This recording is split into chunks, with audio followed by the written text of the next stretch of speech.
hire somebody else to be the best player in the world, because what's the point? You know, this is not a fulfilling life. My golf ever started affecting my home life, or it ever affected the relationship I have with my wife or with my son, you know, that's going to be the last day that I would argue that if we're going to test the drivers, we need to be even more robust in the way we test them. And that was a conversation I had with one of the rules officials. Leave it up to us as players, like the rest of the rules in the game of golf are. This is just, it's a newer rule that we haven't quite gotten right yet. Bait is kind of what people look for, and you can shorten a 5-minute clip into, you know, 3 words. I think really underestimates what I was trying to communicate. Actually talked to Shane about this week was, you know, just because you win a golf tournament or accomplish something, it doesn't make you happy.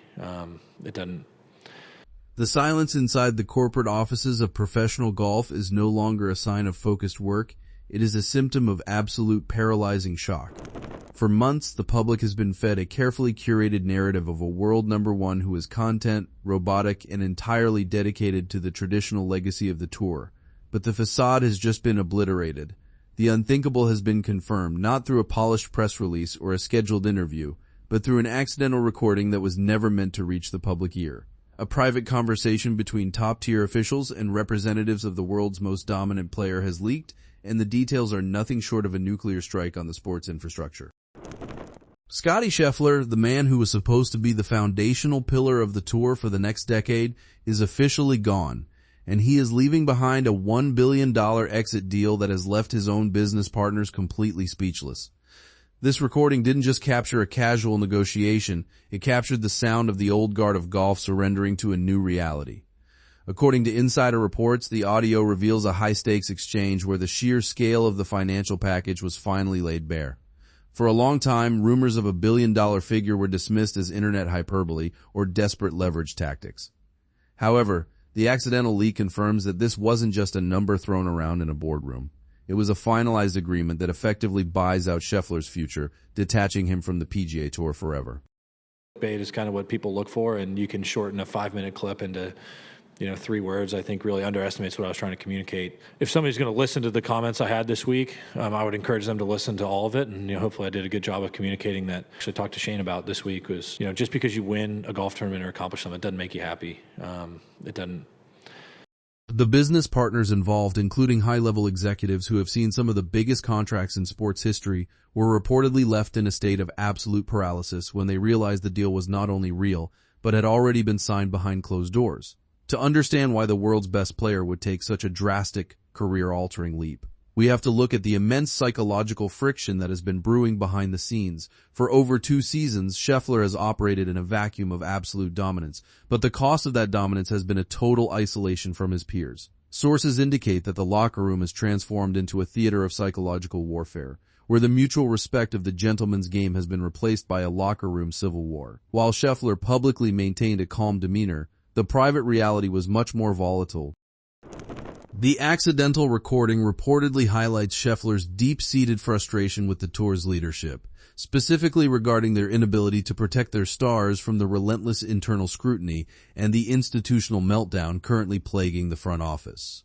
The financial breakdown of this $1 billion exit is so massive that it makes previous record-breaking deals look like minor equipment stipends. To put this in perspective, we recently saw reports of Scheffler demanding a $400 million equipment deal and rejecting a $300 million re-sign offer from Nike because it didn't meet his valuation of his own brand. But this exit deal isn't just about a logo on a hat or a bag. It is a comprehensive takeover of his commercial and competitive future. Business partners who were initially briefed on the deal were reportedly left speechless by the record-breaking contract demands that Scheffler's team presented. They weren't just asking for more money, they were demanding a fundamental shift in how a superstar is compensated, seeking a level of ownership and equity that the traditional tour structure simply could not provide without imploding. But the money is only half the story. The accidental recording also sheds light on a series of ultimatums that Scheffler issued to tour officials before making his final decision to walk away. These weren't mere suggestions, they were shocking warnings that officials chose to ignore until it was too late. Scheffler reportedly issued a 5-rule ultimatum, threatening to quit unless the tour made radical changes to its competitive framework. These demands included the total abolition of the controversial 2-tier system, a framework that many players, including Rory McIlroy, have labeled as rigged to favor certain stars over the rest of the field. When the tour failed to meet these 48-hour deadlines, the billion-dollar brands war exploded, and Scheffler began the process of finalizing his exit. The internal plot against Scheffler also played a massive role in pushing him toward the exit. Reports have surfaced of secret meetings held by other top stars, including Rory McIlroy, Brooks Koepka, and Xander Schauffele, who were reportedly looking for ways to curb Scheffler's influence and dominance. This wasn't just healthy competition, it was a coordinated effort to psychologically haze the world number one. One of the most brutal examples of this was revealed in the private player group chat. Following Scheffler's bizarre arrest at Valhalla, a moment that left the sports world in shock, his fellow competitors reportedly changed the group chat's profile picture to his official police mugshot. While Scheffler took the mocking in stride publicly, those close to him, including his wife, have hinted that this ruthless behavior from his peers left a lingering bitter taste and made the decision to leave much easier. Big misunderstanding. That's what Masters golf champion Scottie Scheffler says after being arrested this morning. For a golf tournament, I was driving in this morning and get ready for the round of golf. You know, I didn't really have an understanding of what had transpired this morning. I started going through my routine, and I tried to get my heart rate down as much as I could today, but like I said, you know, I still feel like my head's spinning a little bit. Maya Schauffele's rare insights into the tour's raw, unvarnished reality further confirm that the psychological baggage of the tour has become unbearable for those at the top. Hire somebody else to be the best player in the world, because what's the point? You know, this is not a fulfilling life. What they thought was going to fulfill them in life, and then you get there and all of a sudden you get to number one in the world, and then they're like, what's the point? My golf ever started affecting my home life, or it ever affected the relationship I have with my wife or with my son, you know, that's going to be the last day that She recently provided a window into how these rivalries consume an entire household's energy, transforming every tournament into a high-stakes psychological chess match. When a player like Scheffler feels that his true friendship with colleagues is a mathematical impossibility and that every gesture is being analyzed for underlying meaning, the appeal of a billion-dollar escape route becomes irresistible. The recording reportedly confirms that Scheffler felt betrayed by a system that allowed private equipment struggles, like his driver failing the USGA conformity test, to be leaked to the media by rival camps. I would argue that if we're going to test the drivers, we need to be even more robust in the way we test them, and that was a conversation I had with one of the rules officials. Leave it up to us as players like the rest of the rules in the game of golf are. This is just, it's a newer rule that we haven't quite gotten right yet. Not maybe like fit your eye as well as maybe some of the other holes? I mean, I hit the drive in the fairway today, and I basically didn't have a stance, so you explain that one to me. So you're asking me about 2 drives I've hit in the last 3 days? Yeah. Next question. It's ridiculous. The fallout from Scheffler's departure has triggered a sponsor panic of unprecedented proportions. Major corporate entities like Nike, NBC, and Adidas are reportedly in a state of absolute paralysis as they watch the tour's most valuable asset walk out the door.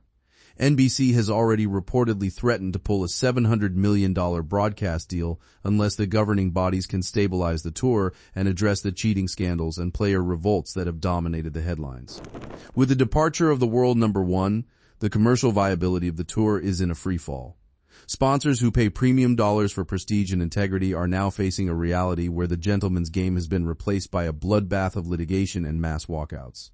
As the details of the accidental recording continue to ripple through the industry, the focus has shifted to the 120-player relegation and the mass walkout threats that are now becoming a reality.